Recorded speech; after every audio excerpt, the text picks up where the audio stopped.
président de la République lui-même s'efforce de tisser tout un réseau de médias qui seraient directement ou indirectement à son service, qu'il y ait par ailleurs, dans les médias indépendants et libres, des réactions extrêmement libres.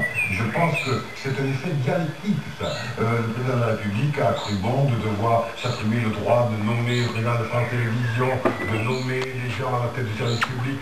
Bien, il y a aussi donc, chez ceux qui ne sont pas dans ce climat-là, le souci de la liberté de l'information et de l'indépendance. Et voilà. Alors, on en saura plus vers 21h15, puisque l'émission doit durer à peu près 1 heure, ça commence à 20h15. Donc Nicolas Sarkozy ce soir sur France 2 avec David Pujadas.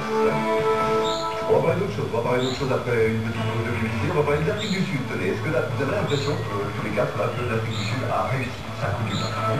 RTL Soir, on refait le monde, Daniel Ferrand. juillet 12-10, Stéphane Habit, dans l'or. Black Beurre, tout ça, c'est quand même c'est assez retombé si on peut le Ça fait un terme la relativité de ce qu'on peut dire sur les événements sportifs par rapport à... Moi je pense que le sport est un événement aussi important que la Coupe du Monde, ne règle pas fondamentalement les problèmes de société. Voilà. Alors Le troisième programmé pour ce soir, on a quelques minutes pour en parler. Polanski est libre de ses mouvements, donc la justice suisse renonce à l'extrader vers les États-Unis, qui le réclamait pourtant à corps et à cri depuis plusieurs mois. C'est la fin d'un feuilleton qui a débuté le 26 septembre, si je ne me trompe pas, par l'arrestation du cinéaste à Zurich qui venait recevoir un trophée pour l'ensemble de son œuvre, et en toute bonne foi, en toute bonne conscience. Il venait en Suisse parce qu'il y allait habituellement et qu'il n'avait jamais été inquiété. Là, ce 26 septembre. Voilà, alors qu'est-ce qui s'est passé? Pourquoi la justice suisse, on s'attendait à ce qu'elle cède un petit peu aux demandes américaines? Pourquoi la justice suisse fait preuve tout d'un coup de cette indépendance?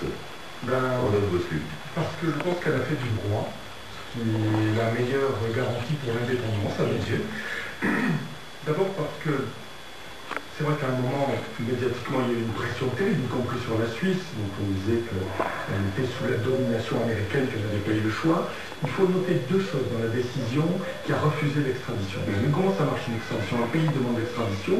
Le pays qui retient la personne dont on demande l'extradition dit au pays qui la demande, bien prouvez-nous pourquoi et en quoi vous considérez que cette personne a commis tel et tel méfait et en quoi la procédure n'est pas viciée. Première réponse de la Suisse. La première réponse de la Suisse, vachement intéressante, elle dit vous ne nous établissez pas que la procédure n'est pas viciée.